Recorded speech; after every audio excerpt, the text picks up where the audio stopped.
Mr. Angel. Allow me to introduce my client, Monsieur Louis Saffron.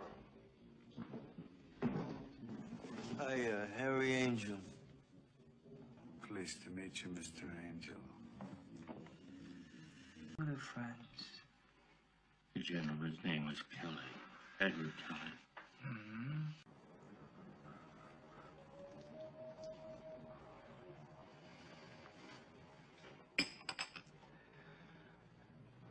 Well, it looks like our Johnny has found himself a perfect disappearing act. Seems so. Well, you know what they say about slugs. No, what do they say about slugs? They always leave slime in their tracks.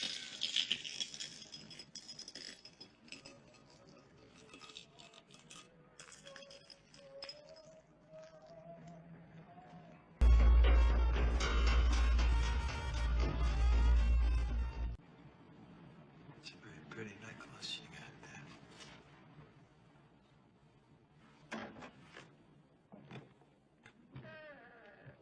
there. Hey.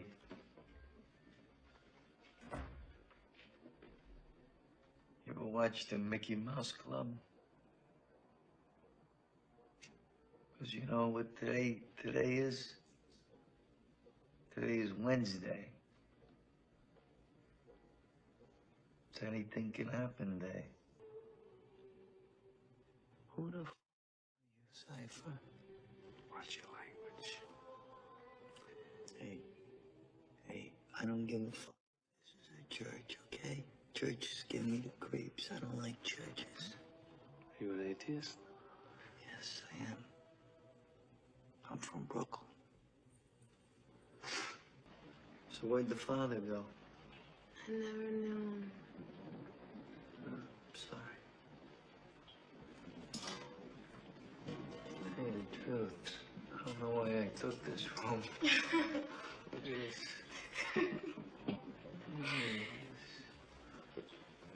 It was that bamboo shape. And the spirits possess you. It's called Chevalier. Oh, yes, I'm familiar with that. Chevrolet. Chevalier. That's what I said, Chevrolet. Mounted by the gods. Oh, so the gods got you pregnant. Yeah. I understand that. Sorry. I'm not. It's the best fuck I ever had.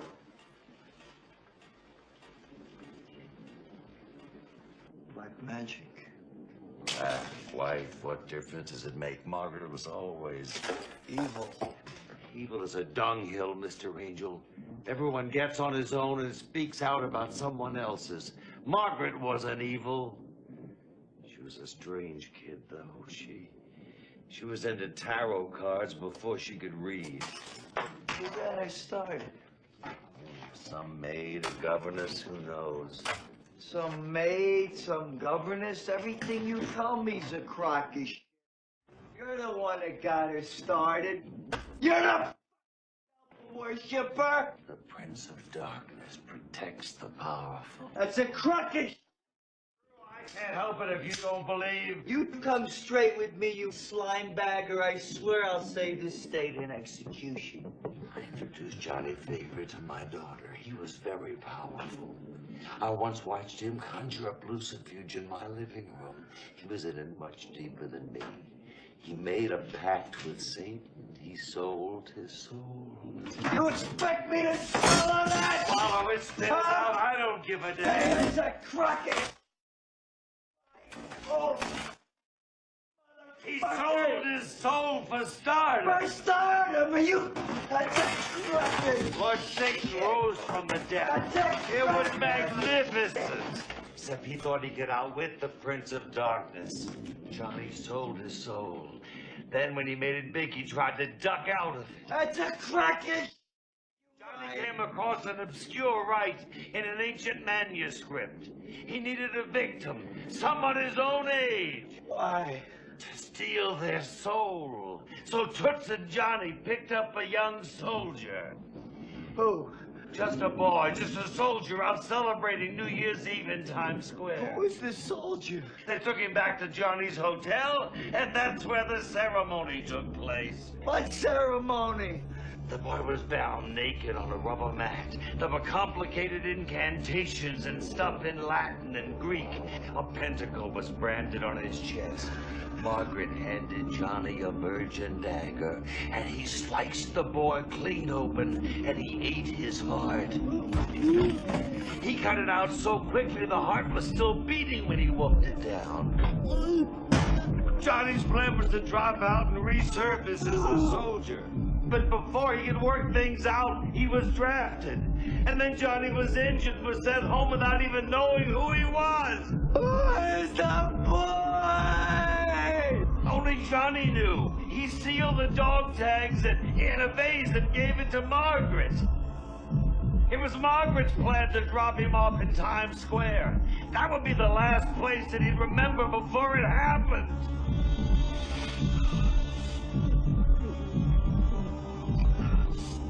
He needed a victim, someone his own age. To steal their soul. And he sliced the boy clean open, and he ate his heart. Who's the boy? Johnny's plan was to drop out and resurface as the soldier. Well, maybe he gained possession of the guy's soul. He still looked like Johnny to me.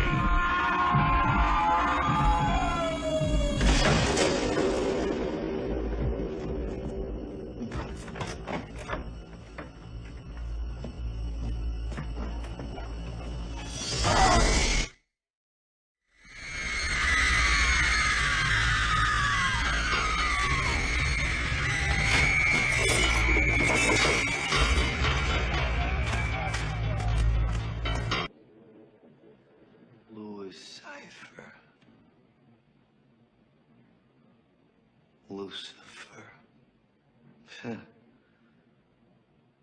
Even your name is a dime store joke. Mephistopheles is such a mouthful of Manhattan, Johnny. You think posing as the devil just because it scared some superstitious old guitar player and that witch and that nutty old man? You think it's gonna scare me? The flesh is weak, Johnny. Only the soul is immortal.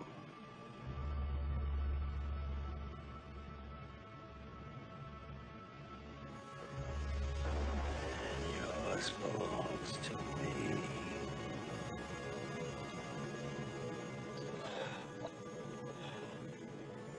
I know who I am. Among the local residents, many hired as extras for the film, is Prince Kiyama, widely known as the Voodoo King of New Orleans. Practice voodoo means you go into a different world. Like when I do voodoo rituals, I got back out in the swamps. I use the live chicken and I send my mind straight to the universe. My mind leaves my body. Then I do things that sound like it's impossible to be done, like eating glass and swallowing glass and sticking needles to my throat. And to pull them out, be no holes, no blood. In this ritual being staged for the movie, the participants dance until they believe they have been possessed by a god. She's incredibly intelligent about what she does, but she doesn't quite know why she's doing it, so that it's instinctive and intuitive. She doesn't know how to be untruthful on screen because there's no technique getting in the way. In Angel Heart, Bonet plays the challenging and bizarre role of a rural Louisiana voodoo priestess. I'm learning a lot about myself, just exploring different areas that I've, never would have thought of. And the funniest thing is that I can get away with it because I'm playing Epiphany, but what I'm really doing is finding out more about myself. Before accepting the role, which does contain some rather controversial scenes, Lisa talked with her TV boss, Bill Cosby, about taking the job. I said it's very controversial, and there's some nudity in it. I have the script here if you'd like to read it. I would like to do it. What do you think? And that was it. And he said, I realize that this is just a job, Cosby, And I know that all the kids can be erased just like that, because that's how this business is. And it's called The Cosby Show. And if this is what you need to do, go right ahead. To be here, I don't know what I did. Someone in my past life, did something great. I have no idea. Good karma. I don't know. Epiphany is a 17-year-old young woman. She's very interesting to play. She's very intelligent, but not learned, just very, I think, perceptive and very wise. She's got a very old soul. And she has a 3-year-old son, and she works in the fields by day. And you have an interesting nightlife. Right. All of us have extracurricular activities that are fun. But, I mean, there you are holding a chicken up in the air with blood dripping down. Was that kind of somebody have to talk you into that one? No, it was, of course, the first time I held the chicken, as soon as it fleshed its wings, I was like, no, get it away. But after a while, I became obsessed with it. Now yes. I can't live without my chickens. And then that clapperboard comes down, and it's 666 written on the slate. I know, isn't that crazy? Now, that's no publicity hype. That really happened. Yeah. Where do you bring that kind of poise? I think that's the best word. Where does that come from in this scene?